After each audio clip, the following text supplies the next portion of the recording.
Chururú.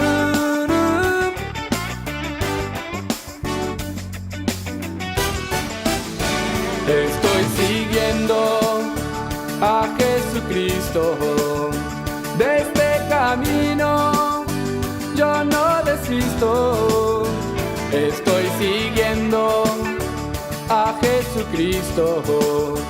Atrás no vuelvo, no volveré, no volveré, no volveré. Vamos a aplaudir al Señor Jesús.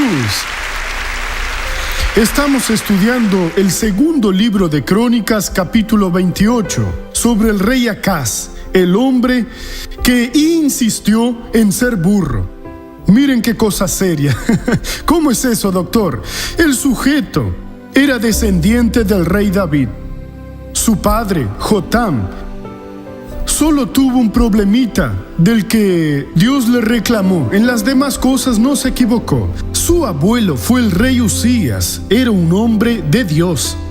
Pero se ensoberbeció e hizo lo que no debería hacer en el templo de Dios y se quedó leproso. Así que él tenía que observar lo que le pasó a su abuelo y a su padre y mejorar mucho. ¿Cómo su hijo después lo hizo, el rey llamado Ezequías? No, lo mejor es servir a Dios.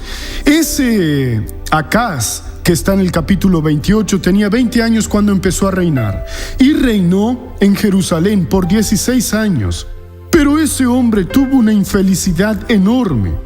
Ese sujeto despreció a Dios y cuando la mano de Dios dejó de estar sobre él y el diablo empezó a tomarlo, en vez de buscar a Dios, el ciudadano hizo lo contrario, se envolvió más con la hechicería, quería provocar al Señor Dios, pobre de él.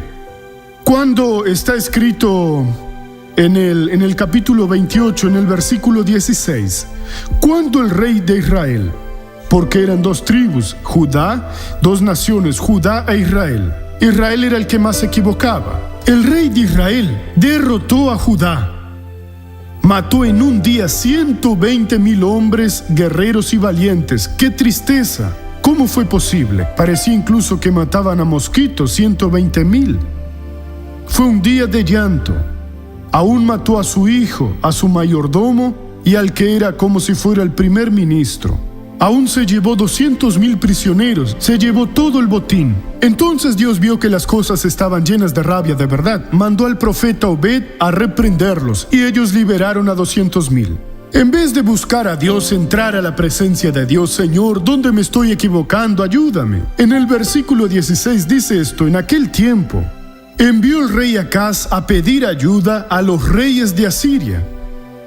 Nunca le pida al enemigo que le ayude. Si el enemigo le hace un favor pequeño, él le va a cobrar 100.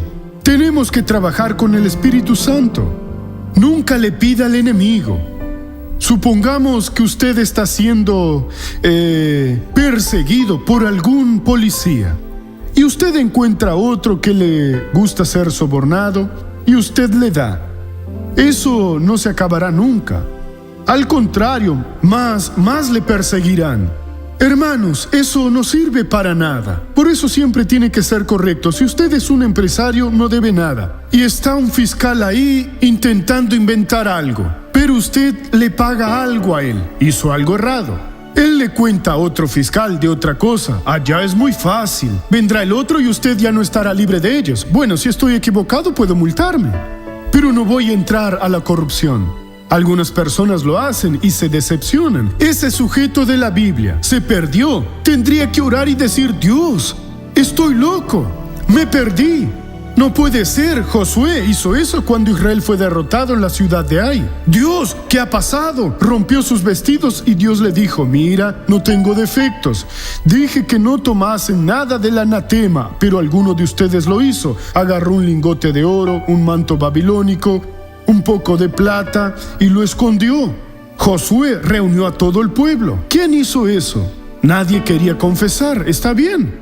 Dios me ha hablado, entonces lo echamos a la suerte. Designó y cayó en la tribu tal, designó y cayó en la familia tal, designó y cayó en el tal sujeto. Le dijo, hermanito, confiesa. Es que en realidad cuando vi el lingote de oro, la plata, el manto babilónico, lo escondí, fui hasta mi tienda, cavé y lo escondí. Nadie lo vio, pero Dios lo vio.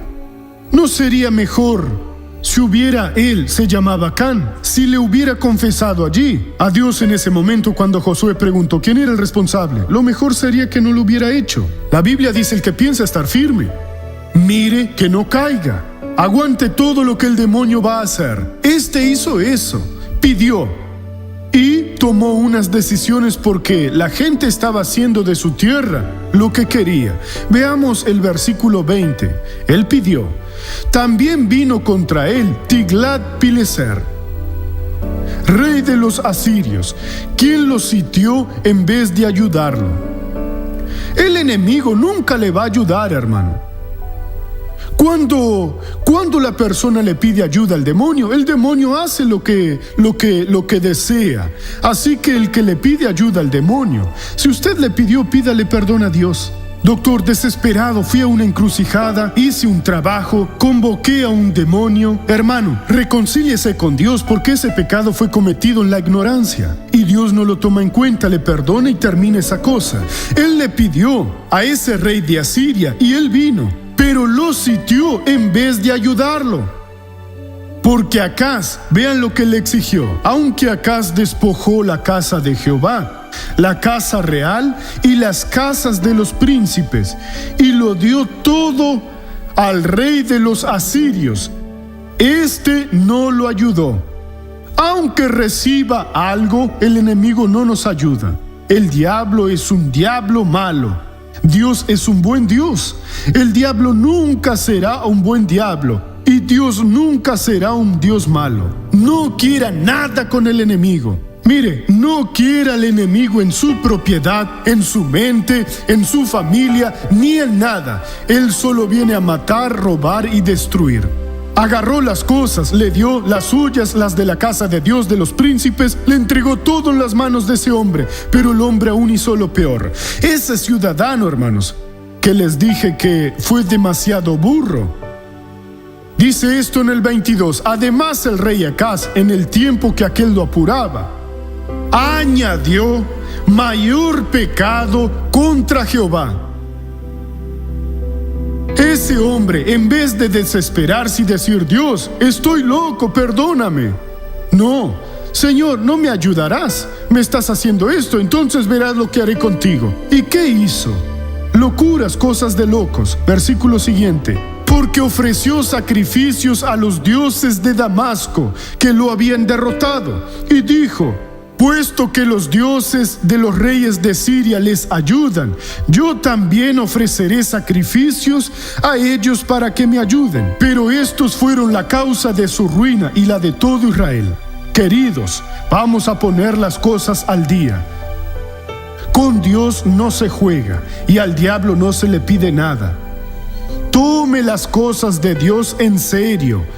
Jamás transgreda las cosas de Dios. Respete al Señor. Y con relación al enemigo, no quiera nada. No, pero si quieres, hago algo aquí, todo mejorará. No, muchas gracias. Prefiero comer una simple comida, dormir en una casa llena de goteras, andar descalzo, pero no quiero nada del enemigo en mi vida. Si Él le da algo, Él es completamente malo. Le dará contra su naturaleza y le cobrará 100. El diablo jamás será amigo de nadie. Amigo, lo que el diablo le promete, Él no lo hace, pero lo que le pide, le cobrará.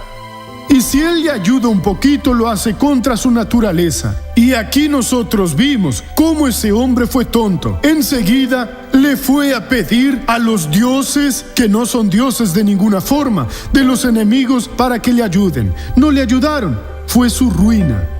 No permita que su sentencia sea firmada. Busque a Dios y Dios le dará la victoria. Solamente el Señor da la victoria. Vamos a la novela de la vida real.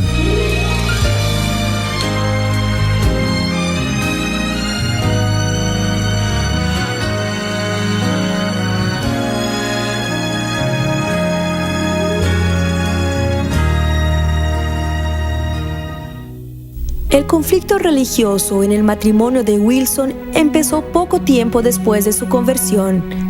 Su esposa, que era de otra religión, no aceptó la decisión que su esposo tomó. Fue cuando empezaron las contradicciones dentro de casa, ¿sí? Cuando coordiné un culto en la casa con la gente, los hermanos de la iglesia, ¿no? No le gustó mucho la idea, sin embargo participó, ¿no? Del culto completo, pero no le gustaba mucho. Mi matrimonio ya no estaba andando muy bien. Para empeorar las cosas, las personas, ¿no? En Ciudad Chica, todos conocen la vida de todos, ¿sí?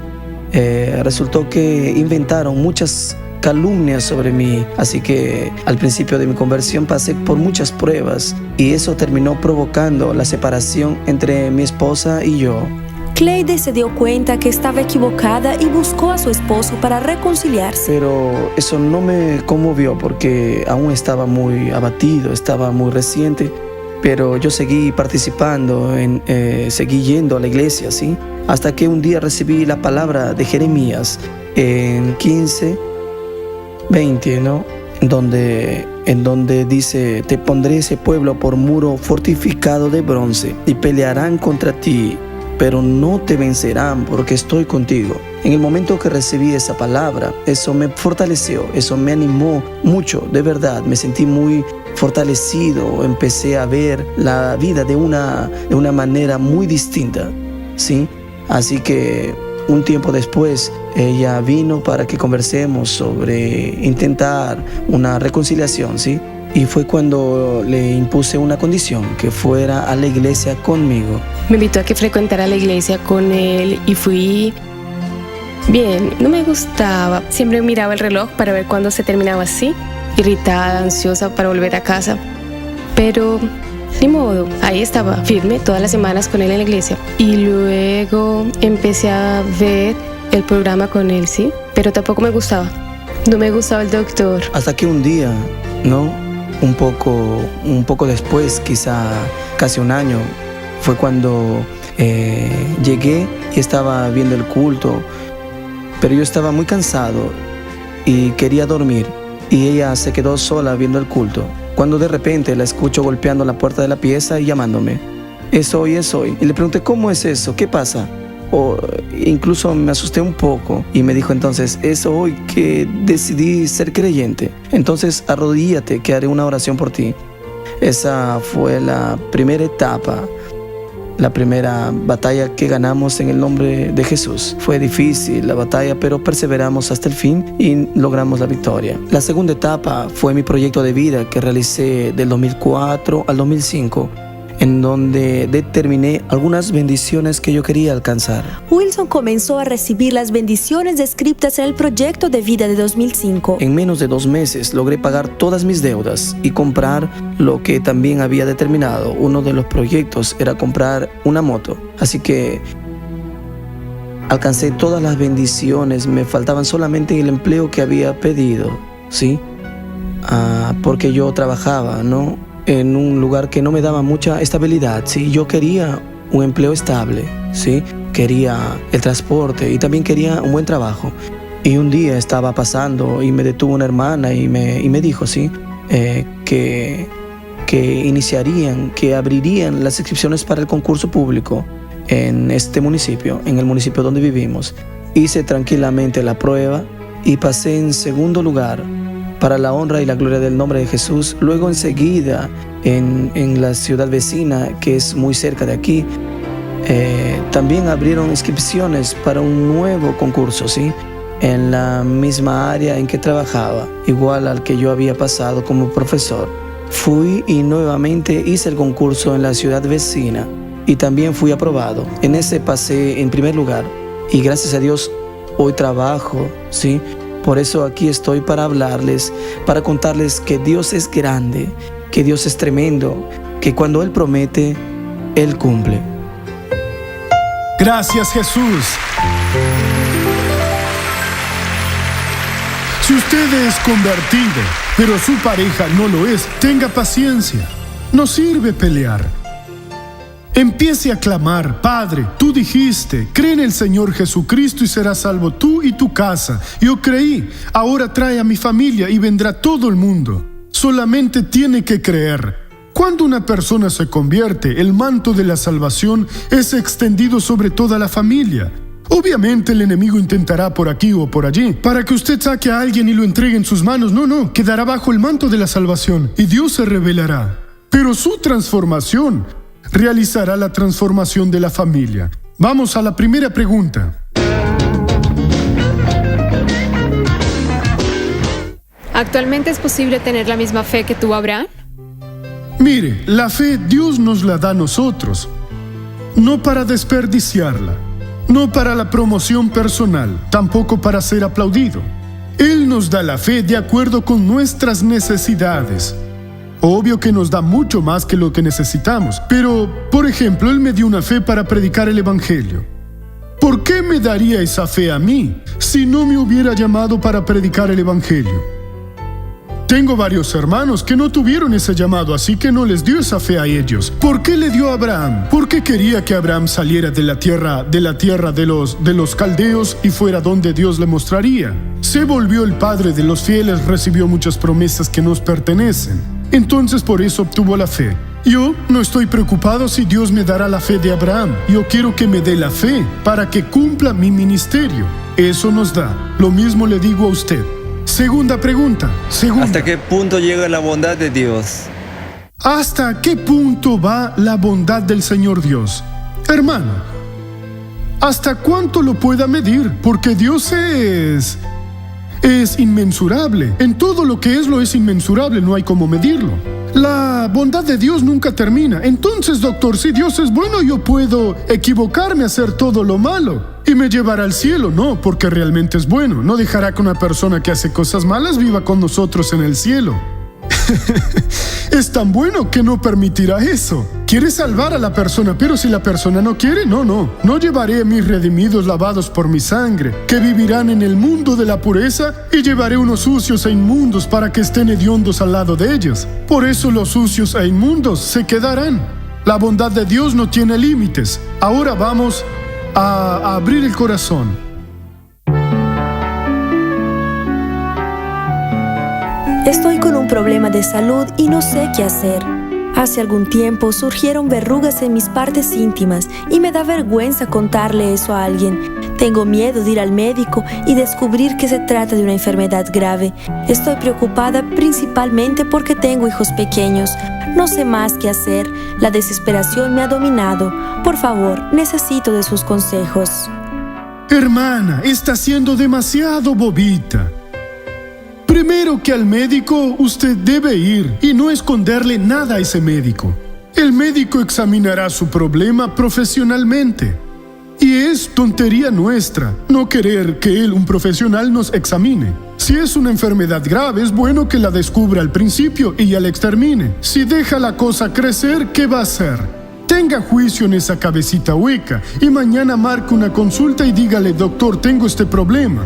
Después que descubra, entonces ora. Y cuando esté curada, doctor, el problema desapareció. Aquí está el diagnóstico, pero quiero que me dé el otro que compruebe que ya no tengo nada. Quiero contar eso para la gloria de Dios. Y si no tiene fe para ser curada, el doctor le tratará y usted será muy bendecida. Amén. En este momento vamos a orar a favor de usted.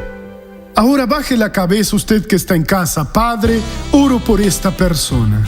Tócala, Jesús. Cúrala. Señor, tú eres el mismo hoy aquí como siempre lo fuiste. Y en tu nombre digo: mal, sal de esta persona que está orando. Vete ahora, en el nombre de Jesús. Y usted diga: amén. No volveré.